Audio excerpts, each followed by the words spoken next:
পাঁচটা ব্যাখ্যা পেয়েছি তাফসিরে। এক নম্বরে মাল বলতে নবীজি আয়াতের ব্যাখ্যায় জানিয়েছেন আদ-দুনিয়া কুল্লুহা মাতাউন ওয়া খায়রু মাতাউদ দুনিয়া ইমরাতুস সালিহা। পৃথিবীর সবগুলো সম্পদ মাল, এর ভেতরে উত্তম সম্পদ হচ্ছে আল্লাহওয়ালা নেককার মেয়ে মানুষ। জোরে বলেন সুবহানাল্লাহ।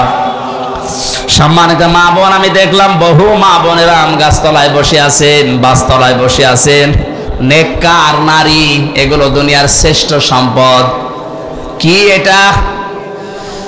আল্লাহর নবী জানিয়েছেন চারটা গুণ যার ভেতরে আছে তাকে শ্রেষ্ঠ সম্পদ বলা হয়, শ্রেষ্ঠ নারী বলা হয়। এক নম্বরে যার স্বামী বাইরে থেকে আসলে দুনিয়ার সব কাজ কাম বাদ দিয়ে স্বামীকে খুশি করার জন্য এগিয়ে যায়। দুই নম্বরে স্বামী যেটা পছন্দ করে ওটা যদি জায়েজ হয়, জীবন থাকতে ওইটা মেনে নেয়। সম্মানিত মা বোনেরা, নামাজের সময় পর্যন্ত আপনার মাথা আর চুল যেন বের হয়ে না যায়, এটা নিষিদ্ধ। নামাজে যদি চুল বের হয়ে যায় নামাজ নষ্ট হয়ে যাবে, নামাজ ভেঙে যাবে। অথচ স্বামীর সামনে যতক্ষণ থাকবেন চুল ছেড়ে দিয়ে থাকবেন, যতক্ষণ চুল ছাড়া দেওয়া থাকবে, যত চুল দেখবে অতগুলো সওয়াব আপনার আমলনামায় লেখা হবে। ওরা চুল ছেড়েও দেয়, উন্মুক্ত করে রাখে, চুল ফলিয়েও রাখে, স্বামী বাদ দিয়ে অন্যের সামনে। কথা বলুন। যারা এসেছেন গাছতলায়, আম গাছতলায়, বাসতলায় বসে আছেন, আপনাদেরকে আমি ভালোবাসি, বাঁচাতে চাই। আপনি যদি সত্যি শ্রেষ্ঠ সম্পদ হতে চান, স্বামী যখন বাইরে থেকে আসবে দুনিয়ার যত গুরুত্বপূর্ণ কাজ থাক সব আপনার জন্য হারাম। এখন কোনো কাজ জায়েজ নেই। স্বামী যাতে খুশি হয় আপনি সেই কাজ করবেন। ও যদি আপনাকে হাতা কাটা ব্লাউজ দেখে মনে করে না এটা আমার ভালোই লাগে, ওইভাবে তার সামনে থাকবেন, কোনো অসুবিধা নেই। তাহলে ওইটা পরে আবার বাইরে যাওয়া যাবে না। স্বামী যেটা পছন্দ করে যদি জায়েজ হয়, বাস্তব জীবনে জীবন থাকতে আপনাকে মানায় লাগবে। আমি স্বামী, এখানে যারা আছে প্রত্যেকেই যারা স্বামী আছে জিজ্ঞাসা করবেন মনের খবরটা এই। প্রতিটি স্বামী চাই, পছন্দ করে বিয়ের পরে যেন আমার মা বাবা আমার সাথে থাকে। কথা বলেন না কেন? কিন্তু আমি বাস্তবতায় দেখছি আজ 100টার 98টা পরিবারে বৌমারা এটা চাই না, সব চাই আলাদা হও। এই কথা বলে না? আমি উপায় করব, ইনকাম করব, কামাই করব, আমি চাই আমার মা বাবা আমার সাথে থাকবে। আপনি চান না মানে কি? আপনি নামাজ পড়তে পারেন, রোজা রাখতে পারেন, কালো বোরকা পড়তে পারেন, আপনি নেককার হতে পারেননি। কারণ স্বামী যেটা পছন্দ করেছিল ওটা জায়েজ ছিল, আপনি এখন ওটা পছন্দ করতে পারেননি।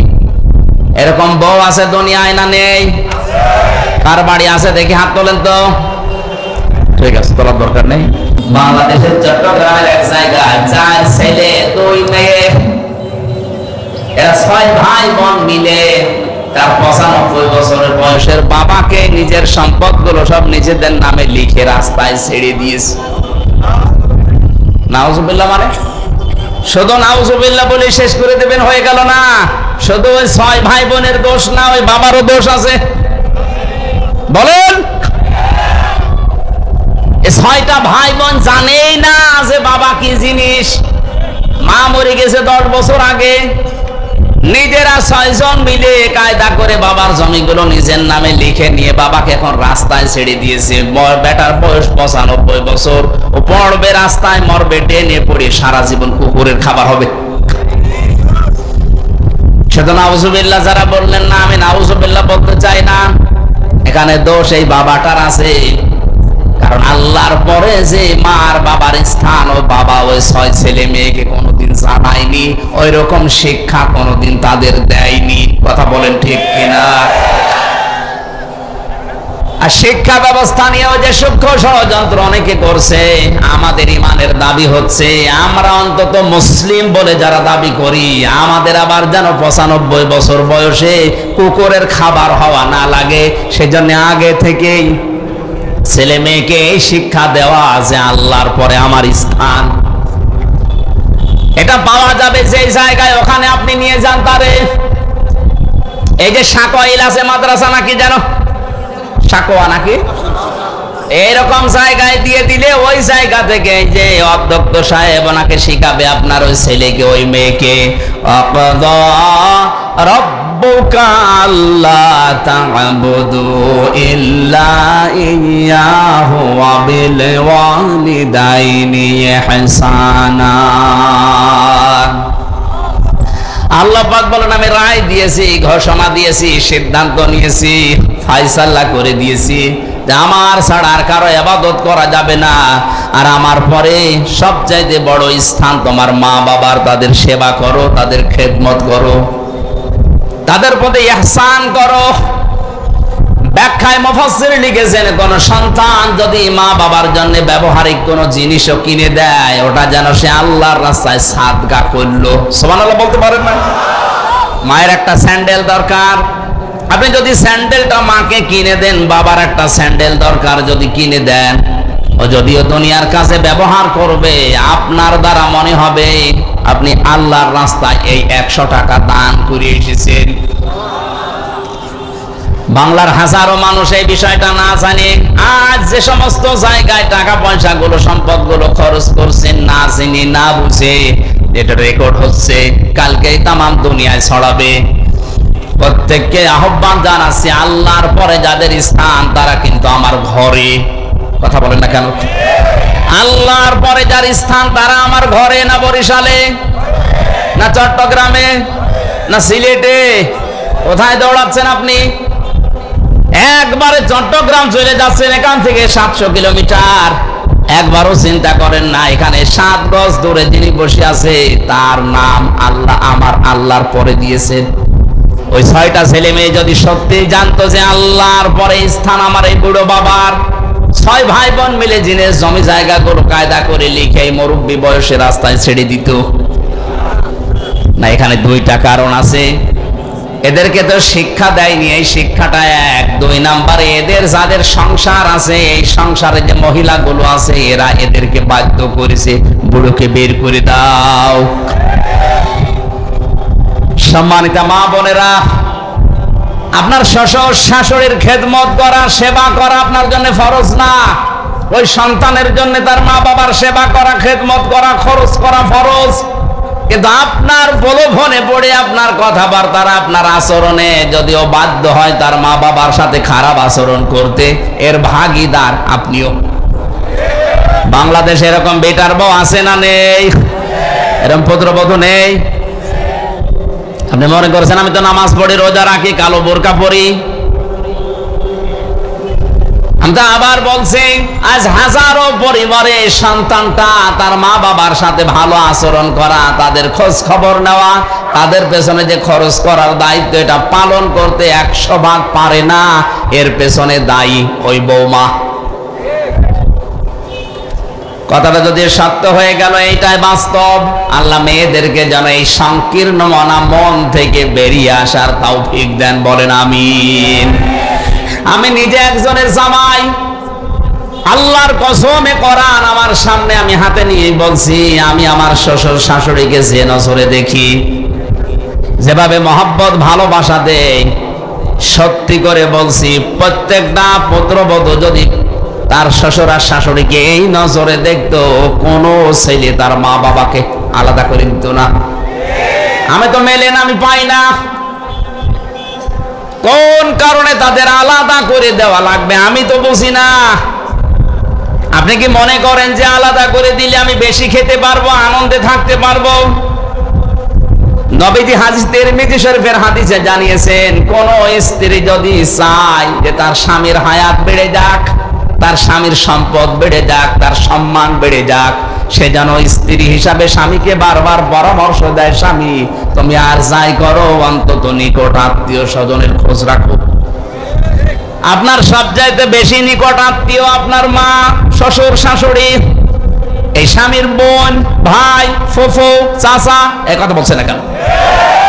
এদের খোঁজ খবর রাখবেন আপনার যতটুকু সামর্থ্য আছে, বারবার তাকিদ দিয়ে হলেও এটা করবেন। তাহলে দুনিয়ার যে ভয়গুলো আছে এই ভয়গুলো আল্লাহ দূর করে দেবে।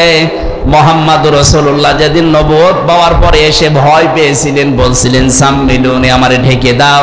খাদিজাতুল কুবরা যেদিন 5টা কথা বলেছিলেন স্বামী, আল্লাহি কাল্লা, কখনো না, আল্লাহর কসম, লা ইউখজিক আল্লাহু আবাদান, আল্লাহ আপনাকে কখনো অপমান অপদস্থ ভয় দেখাতে পারেন না, কারণ আপনি তো নিকট আত্মীয় স্বজনের খোঁজ খবর রাখেন। তার মানে যেই স্বামী তার নিকট আত্মীয় রক্তের সম্পর্ক, এদের সম্পর্কগুলো ঠিক রাখে, আপনার আরো উৎসাহ দেওয়ার কারণে এদের খোঁজ খবর রাখে, খরচ করে, বুঝবেন আপনার স্বামীকে দুনিয়ার কোনো ভয় আল্লাহ দেখাবে না, কোনো জিন ভূতের ভয় তার লাগবে না। এগুলো যারা করে না তাদের এই ভয়গুলো আল্লাহ তৈরি করে দেয়। বিভিন্ন জায়গায় গেলে বলে হুজুর পানি পড়ে দেন, কি হয়েছে? হঠাৎ তাল গাছের ভেতরে দেখলাম কি যেন নড়ে উঠলো। তাল গাছের ভেতরে কি নড়ে ওঠে তাই তুমি ভয় পাও? ভয় তো এমনিতে পাও না। রক্তের সম্পর্ক যাদের সাথে আছে তাদের সাথে কোনো সম্পর্ক তোমার নেই, ধর্ম আত্মীয় পাতিয়েছে, মাসে 3 বার করে তার কাছে টেলিফোন করে, অথচ নিজের আপন বোন আজ 10 বছর খবর নেয় না। এরকম ভাই নেই দেশে। উত্তম স্ত্রীর কথা বলছিলাম, পৃথিবীর শ্রেষ্ঠ সম্পদ যারা, স্বামী যেটা পছন্দ করে আপনি পছন্দ করবেন, ওটা যদি জায়েজ হয়। 3 নম্বরে আপনি স্বামীকে খুশি করার জন্য সাজগোজ করবেন। 4 নম্বরে স্বামীর সম্পদ এবং তার সন্তানদেরকে আপনি ইসলামের পথে চালানোর জন্য চেষ্টা চালাবেন, দেখে শুনে রাখবেন। এই 4টা গুণ যেই মহিলার ভেতরে আছে, আল্লাহর নবী জানিয়েছেন 8টা দরজা আল্লাহ খুলে রাখবে জান্নাতের, যে দরজা দিয়ে প্রবেশ করবে কেউ নিষেধ করবে না। বলেন আমিন। দুনিয়ার শ্রেষ্ঠ সম্পদের 1 নম্বরে মালের যে পরিচয় পেয়েছি, এটা নেককার নারী। 2 নম্বরে মালের পরিচয় আছে, মাল মানে ক্ষমতার চেয়ার, মার মানে চেয়ারকে যারা পেয়েছেন আর মনে করছেন এটা সংরক্ষণ করে রাখবো, স্থায়ী করে রাখবো, এ আর কোনোদিন আমার কাছে হারাবে না। আপনি প্রস্তুত নেন, প্রস্তুতি নেন, আপনাকে লাসা নামক দরজা ডাকতেছে। যারা জমা করে, এগুলো মাল জমা করে আর সংরক্ষণ করে রাখার চেষ্টা করে, পৃথিবীর কোনো কিছুই আপনার কাছে স্থায়ী না। এখন চোখ বন্ধ হয়ে গেলে এ চেয়ার পর্যন্ত আপনার বিরুদ্ধে দাঁড়াবে। কথা বলেন ঠিক কিনা?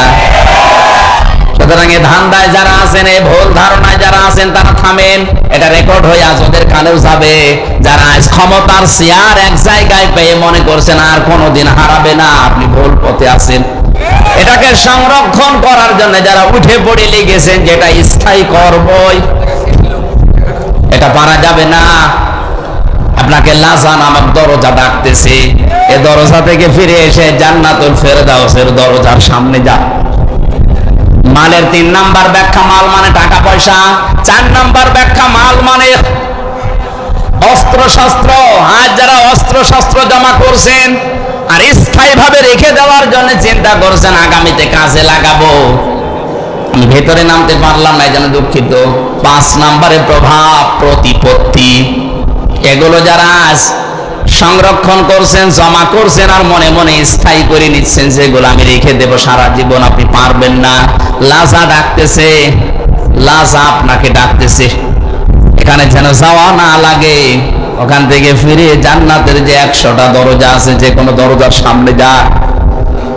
আল্লাহ আমাদেরকে দরজার সামনে থেকে ফিরিয়ে জান্নাতুল ফেরদাউস, জান্নাতুল মাওয়া, যে সমস্ত দরজার নামগুলো আছে 100টা, যে কোনো এক দরজার সামনে যেন যা আমরা একটু হাজির হতে পারি। বলেন আমিন। আমি এই দাম্পত্য জীবনের যে কলহ চলছে এখন সারা বিশ্বে, বিশেষ করে বাংলাদেশ, ভারত, পাকিস্তানে যা ডিভোর্স আরম্ভ হয়েছে সেলখানার ভেতরে 3টা বছরে, এইটা আমি সবচেয়ে বেশি মামলা দেখেছি। হয় বউকে মেরে ফেলেছে, না আত্মারা করে ফেলেছে, না যৌতুকের জন্য তাড়িয়ে দিয়েছে। মানে পারিবারিক জীবনের এই যে কলহ এবং এর সমাধানটা কি, ওখানে 19টা পয়েন্ট দেওয়া আছে।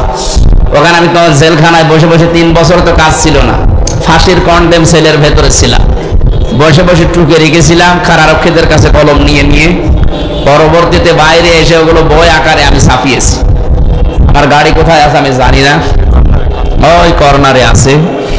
মেয়েদেরকে আপনি কিনে উপহার দেবে, বলবে যে এটা বড় দাম্পত্য জীবনে পরকীয়া প্রেম যাদের আছে আমি বিশ্বাস করি তারা পুরাটা শেষ করবে, থামবে। কারণ এই পরকীয়া প্রেমের কারণে আজ হাজারো পরিবারে যারও সন্তান তৈরি হচ্ছে। আপনি এদিকে জানেনই না যে ছেলে কার, অথচ ছেলে হয়েছে অন্য জনের মতো। কি গো, এই ছেলে তো আমার মতো না, হবে কি করে? অত লাইন করেছে